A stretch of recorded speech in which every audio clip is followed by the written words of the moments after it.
మీరు బిజినెస్ ఓనరా లేక మీ బిజినెస్లో వర్క్ చేస్తున్న ఫుల్ టైం ఎంప్లాయా?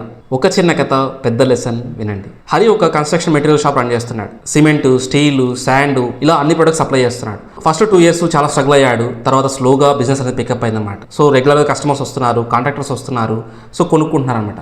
ప్రతి ఆర్డర్ తనే చెక్ చేస్తాడు, ప్రతి కస్టమర్కి రేట్ తనే డిసైడ్ చేస్తాడు, ప్రతి ట్రక్ తనే కన్ఫర్మ్ చేస్తాడు, ప్రతి కస్టమర్ కంప్లైంట్ తనే హ్యాండిల్ చేస్తాడు. బిజినెస్ పెరుగుతుంది, ఇన్కమ్ పెరుగుతుంది, కానీ స్ట్రెస్ కూడా పెరుగుతుంది. ఒకరోజు హరి కొడుకు నాన్నని అడిగాడు, నాన్న రేపు నా బర్త్డే కదా, రేపు మూవీకి వెళ్దామా నాన్న అంటే హరి సింపుల్గా నాన్న కుదరదు నాన్న, షాప్ మనం క్లోజ్ చేయలేం కదా అన్నట్టుగా రిప్లై ఇచ్చాడనమాట. ఈవెన్ 3 years తర్వాత కూడా అదే ఆన్సర్. అండ్ బిజినెస్ డబుల్ అయింది, ఫ్రీడమ్ హాఫ్ అయింది. హరికి ఒక రోజు సివియర్ ఫీవర్ అనమాట. డాక్టర్ చెప్పాడు 10 days ఖచ్చితంగా నువ్వు రెస్ట్ తీసుకోవాలనేసి. హరి ట్రై చేశాడు రెస్ట్ తీసుకోవడానికి. 3 daysలో phone non stop, sir rate ఎంత, సార్ స్టాక్ ఉందా, సార్ ఏం చేయాలి. ఫైనల్గా 4th day హరి ఇలా కాదనేసి షాప్కి వెళ్ళిపోయాడు. ఎందుకు?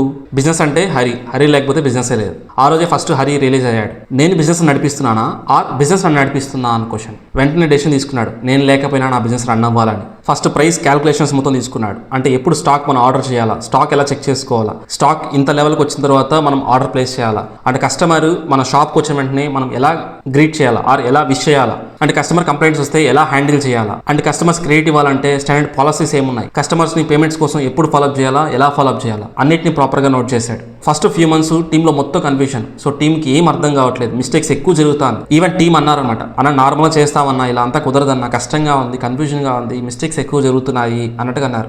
హరి ఏమన్నాడు అంటే, మిస్టేక్స్ ఎంత జరిగినా ప్రాబ్లం లేదు, నేను చూసుకుంటాను, మిస్టేక్స్ ఏం జరిగినా నేను చూసుకుంటాను, బట్ ఏంటంటే మనం ఒక స్టాండర్డ్గా వెళ్దాము అన్నట్టుగా అన్నాడు అనమాట. ఆఫ్టర్ 6 months తర్వాత ప్రాపర్ సిస్టమ్ అనేది బిల్డ్ అయింది. హరి ఒక 5 days లీవ్ తీసుకున్నాడు. ఫోన్ రింగ్ అవ్వలేదు, షాప్ ఓపెన్లో ఉంది, sales normal, customers happy, staff కాన్ఫిడెంట్గా ఉన్నారు. ఆ రోజు హరికి ఒకటి అర్థమైంది, బిజినెస్లో మనం హీరోగా ఉండడం చాలా ఈజీ, కానీ సిస్టమ్ బిల్డ్ చేయడం చాలా కష్టం. కానీ హీరో మీద డిపెండ్ అయిన బిజినెస్ ఓనర్ని బానిస చేస్తుంది, సిస్టమ్ మీద డిపెండ్ అయిన బిజినెస్ ఓనర్కి ఫ్రీడమ్ ఇస్తుంది. లెసన్ సింపుల్, మీరే బిజినెస్ అయితే అది జాబ్, సిస్టమ్ బిజినెస్ అయితే అదే ఫ్రీడమ్.